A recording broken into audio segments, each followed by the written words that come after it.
Good evening, everybody. Keith here. Hoping everybody's having a good day, enjoying life, living life, loving life. Wanted to talk to everybody tonight about the authorized representative, giving an unambiguous authorized signature on instruments for persons in instruments, and what it means. And we're going to start off with the IMF, as you see in the top of my post, with the Federal Reserve, Department of Treasury / IRS, and Social Security Administration, through the various acts, quote, laws imposed.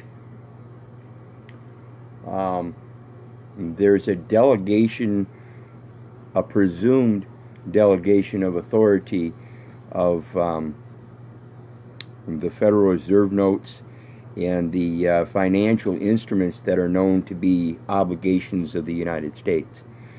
And that's because the United States has a contract with the IMF for its banking purposes that created what we call here locally the Federal Reserve. And it's a set of 12 banks throughout the country. They all have their own little routing numbers and carry their own accounts. And these accounts are all basically pooled accounts. And what I mean by pooled accounts is every man and woman that's born, every young one that's born, on a certain day, within certain areas. Okay, there we go. It's nicer outside anyway, so we'll sit out here in the old rocker, barefoot, grounding. Yeah. Anyway,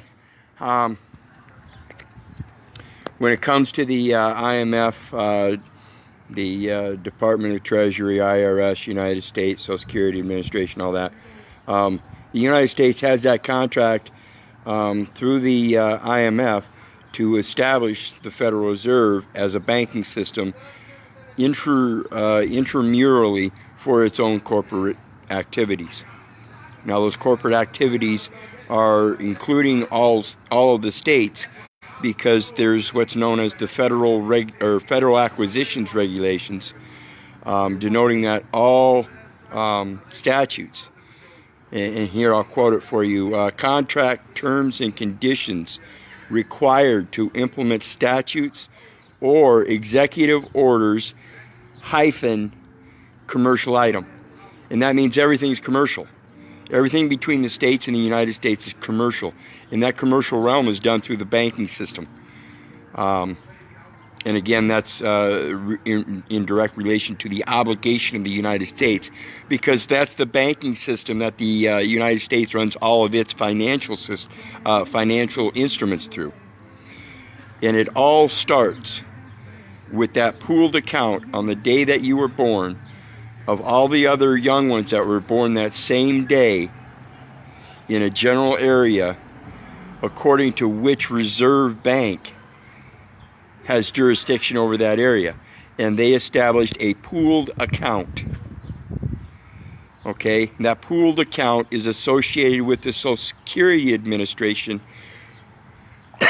and it's all done through the original statement of live birth that gives a birth registration number assigned by the IMF, the International Monetary Fund, which shows clear intent that statement is of an economic substance and is employed through financial transactions through that banking system.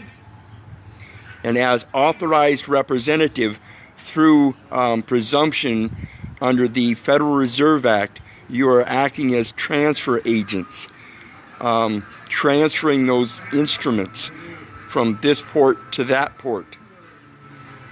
And through that Social Security Administration, They have to at least classify you as some kind of employee.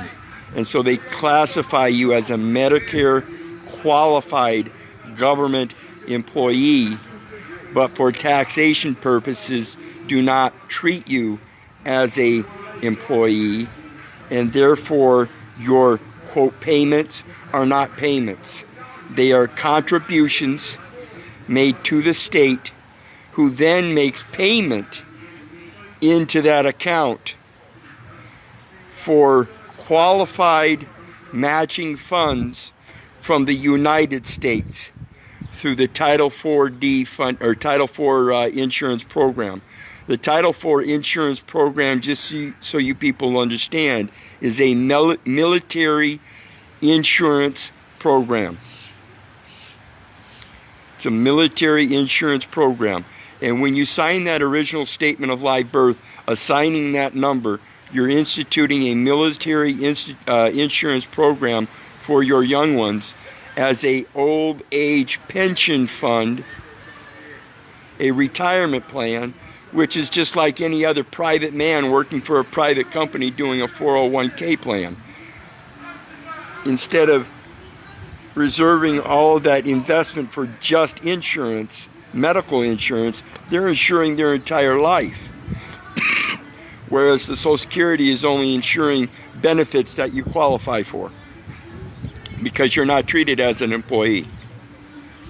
So when we think about this authorized representative, I want to point out to you people, Canada used to use the IMF as well. And they had their own little banking system, but because of their guidelines and how their laws are set up under the United States as well, they were connected directly with that Federal Reserve Bank. And the way it works is that was a contract. Okay? Under that contract, that it's written in that contract that you're an authorized representative. Now, you have to understand, you have unlimited powers of contract.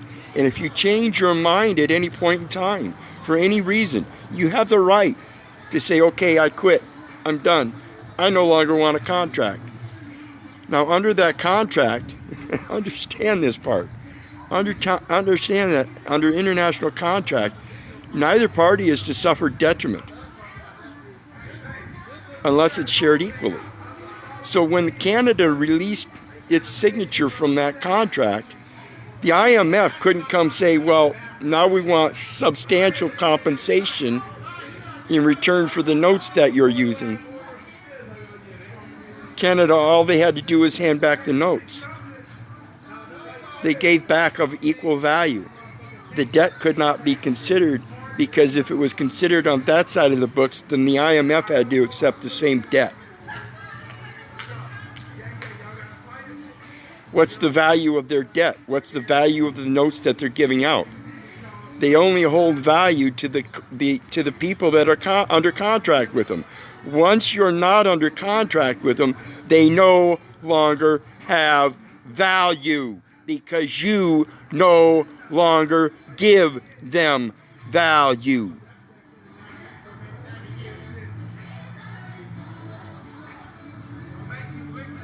Does that make sense? Uh-huh. Uh-oh, David. Uh-oh. Yeah, does that make sense?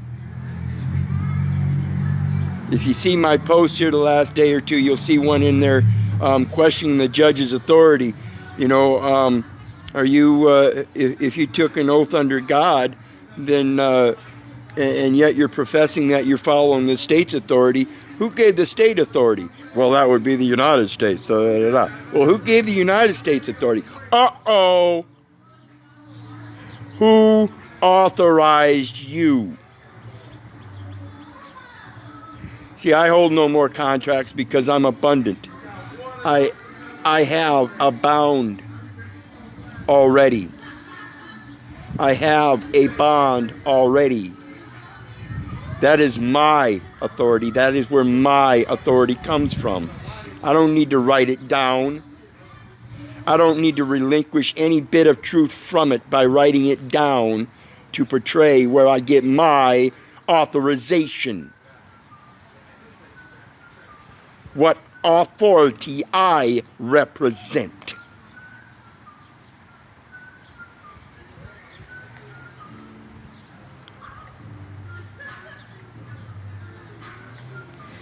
So that's why I no longer sign.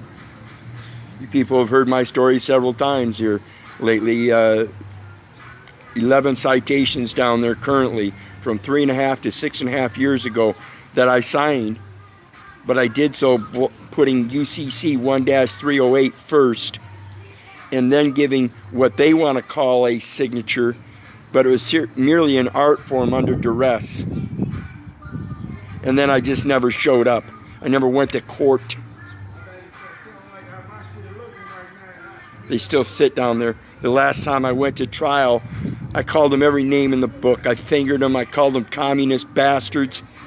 I was threatened with multiple years for 6th offense, possession.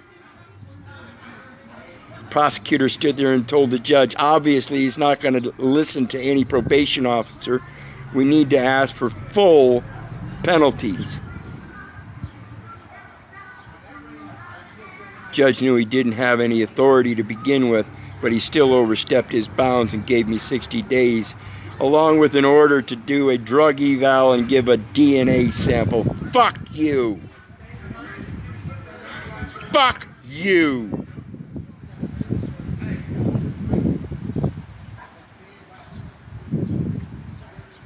Again, I question your authority.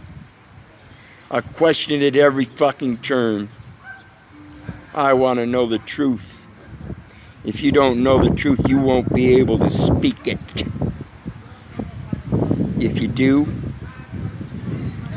you'll speak the truth, from whence the truth came and from where that truth came, and nowhere else. You won't cite the Federal Reserve Act to state your truth.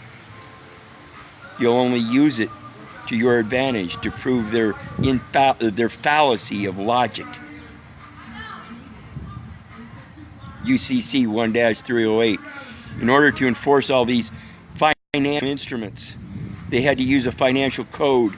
But again, understand even the Uniform Code. This is where you see it. The Uniform Code states that it's to be construed. The law is construed to be uniform throughout all jurisdictions.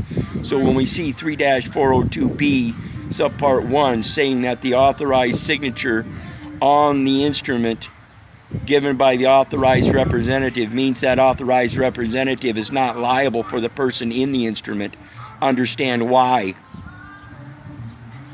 Because that's the only way they can speak the truth, is by not saying it directly. They have no authority. Every one of them will state in one way or another, backwards, doublespeak, legalese. Sorry, I don't have no authority, but I'm going to enforce a levy on you as long as you believe me. Sorry, I don't believe you. I want to know the truth. Exactly. I won't ever sign another document again. I'll put my mark and state my intent verbally, orally.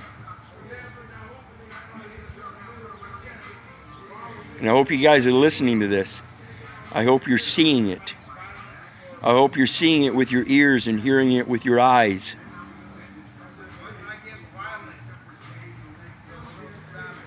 Because it's important to hear the truth in what you see and see the truth in what you hear. And portray the truth in all that you do. If you're going to sign, remember it's a signature. It's the sign of your nature. And in nature, I leave my footprint. Only on paper do I leave a sign. Anyway, if it wasn't for you guys, I wouldn't be doing this. Who's your authority?